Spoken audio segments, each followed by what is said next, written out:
उत्तर प्रदेश की राज्यपाल श्रीमती आनंदीबेन पटेल जी, केंद्रीय मंत्रिमंडल के मेरे सहयोगी और लखनऊ के ही सांसद हमारे वरिष्ठ साथी श्रीमान राजनाथ सिंह जी, श्री हरदीप सिंह पुरी जी, महेंद्र नाथ पांडे जी, यहाँ के लोकप्रिय मुख्यमंत्री योगी आदित्यनाथ जी, उप मुख्यमंत्री श्री केशव प्रसाद मौर्य जी, श्री दिनेश शर्मा जी, केंद्रीय मंत्रिमंडल के मेरे सहयोगी श्रीमान कौशल किशोर जी, राज्य सरकार के मंत्रीगण, सांसद, विधायकगण, देश के अलग अलग हिस्सों से आए सभी आदरणीय मंत्रीगण, अन्य सभी महानुभाव और उत्तर प्रदेश के मेरे प्रिय भाइयों और बहनों, लखनऊ आता हूं तो अवध के इस क्षेत्र का इतिहास, मलिहाबादी दशहरी जैसी मीठी बोली, खान पान, कुशल कारीगरी, आर्ट, आर्किटेक्चर, सब कुछ ऐसे सामने की तरफ दिखने लग जाता है। मुझे अच्छा लगा कि 3 दिनों तक लखनऊ में न्यू अर्बन इंडिया यानी भारत के शहरों के नए स्वरूप, देश भर के एक्सपर्ट 75 साल की उपलब्धियां और देश के नए संकल्पों को भली भांति प्रदर्शित करती है। और मैंने अनुभव किया है, पिछले दिनों जब डिफेंस का कार्यक्रम किया था और उस समय जो प्रदर्शनी लगी थी, सिर्फ लखनऊ ही नहीं, पूरा उत्तर प्रदेश उसे देखने के लिए पहुंचा था। किया है, पिछले दिनों जब डिफेंस का कार्यक्रम किया था और उस समय जो प्रदर्शनी लगी थी, सिर्फ लखनऊ ही नहीं, पूरा उत्तर प्रदेश उसे देखने के लिए पहुंचा था। मैं इस बार भी आग्रह करूंगा कि ये जो प्रदर्शनी लगी है, यहां के नागरिकों से मेरा आग्रह है, आप जरूर देखिए। हम सब मिलकर के देश को कहां से कहां ले जा सकते हैं, हमारे विश्वास को जगाने वाला ये अच्छा प्रदर्शनी है, आपने जरूर देखनी चाहिए। आज यूपी के शहरों के विकास से जुड़े 75 प्रोजेक्ट्स विकास के, उसका भी शिलान्यास और लोकार्पण किया गया है। आज ही यूपी के 75 जिलों में 75,000 लाभार्थियों को उनके अपने पक्के घर की चाबियां भी मिली है। ये सभी साथी इस वर्ष दशहरा, दिवाली, छठ, गुरु पर्व, ईद-ए मिलाद, आने वाले अनेकों उत्सव अपने नए घर में ही मनाएंगे। अभी कुछ लोगों से बात करके मुझे बहुत संतोष मिला है और भोजन का निमंत्रण भी मिल गया है। मुझे इस बात की भी खुशी होती है कि देश में पीएम आवास योजना के तहत जो घर दिए जा रहे हैं, उनमें 80% से ज्यादा घरों पर मालिकाना हक महिलाओं का है या फिर वो ज्वाइंट ओनर है। और मुझे ये भी बताया गया कि यूपी सरकार ने तो महिलाओं के घरों से जुड़ा एक अच्छा फैसला लिया है।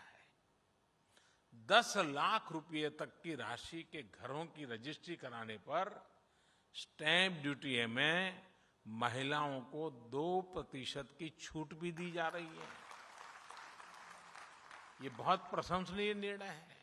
लेकिन साथियों, जब हम ये बात करते हैं कि महिलाओं को ये उनके नाम मिल्कत होगी, तो उतना हमारे मन में रजिस्टर नहीं होता है। लेकिन मैं थोड़ा आपको उस दुनिया में ले जाता हूं, आपको अंदाज आएगा कि ये निर्णय कितना महत्वपूर्ण है। आप देखिए, किसी भी परिवार में जाइए, अच्छा है गलत है ये मैं नहीं कह रहा हूं, मैं सिर्फ स्थिति का बयान कर रहा हूं। अगर मकान है तो पति के नाम पर, खेत है तो पति के नाम पर, गाड़ी है तो पति के नाम पर, स्कूटर है तो पति के नाम पर, दुकान है तो पति के नाम पर, और अगर पति नहीं रहा तो बेटे के नाम पर। लेकिन उस मां के नाम पर कुछ नहीं होता है, उस महिला के नाम कुछ भी नहीं होता है। एक स्वस्थ समाज के लिए संतुलन बनाने के लिए कुछ कदम उठाने पड़ते हैं, और इसलिए हमने तय किया है कि सरकार जो आवास देगी उसका मालिकाना हक महिला को दिया जाए।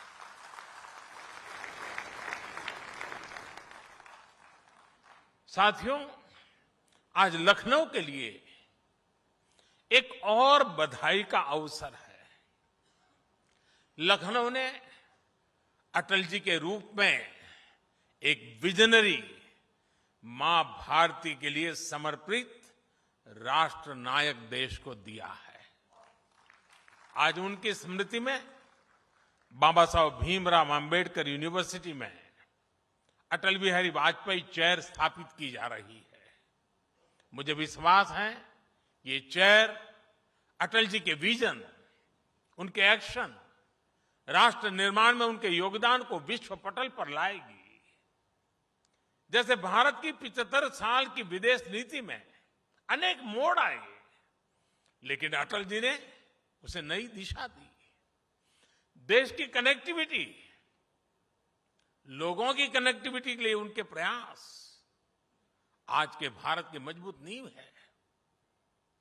अब सोचिए, एक तरफ प्रधानमंत्री ग्राम सड़क योजना और दूसरी तरफ स्वर्णिम चतुष्क, north east, east west, north south, east west corridor, यानी दोनों तरफ एक साथ दृष्टि और दोनों तरफ विकास का प्रयास।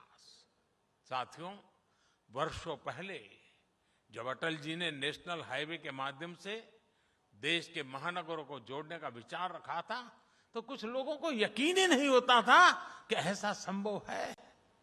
6-7 पहले जब मैंने गरीबों के लिए करोड़ों पक्के घर, करोड़ों शौचालय, तेजी से चलने वाली रेल, शहरों में पाइप से गैस, ऑप्टिकल फाइबर जैसे बड़े इंफ्रास्ट्रक्चर प्रोजेक्ट की बात की, तब भी आदतन कुछ लोग यही सोचते थे कि इतना सब कुछ कैसे हो पाएगा। लेकिन आज इन अभियानों में भारत की सफलता दुनिया देख रही है। भारत आज पीएम आवास योजना के तहत जितने पक्के घर बना रहा है, वो दुनिया के अनेक देशों की कुल आबादी से भी अधिक है। एक समय था जब घर की स्वीकृति से लेकर उसको जमीन पर उतरने में ही बरसों लग जाते थे। जो घर बनते थे भी वो शायद रहने लायक थे कि नहीं, ये सवालिया निशान जरूर पूछे जाते थे। घरों की साइज छोटी, कंस्ट्रक्शन मटेरियल खराब, अलॉटमेंट में हेरा फेरी, ये सब मेरे गरीब भाइयों बहनों को भाग्य बना दिया गया था। 2014 में देश ने हमें सेवा करने का अवसर दिया, और मैं उत्तर प्रदेश का विशेष रूप से आभारी हूं कि आपने मुझे देश की संसद में पहुंचाया। और जब आपने हमें दायित्व दिया तो हमने अपना दायित्व निभाने की ईमानदार कोशिश की है।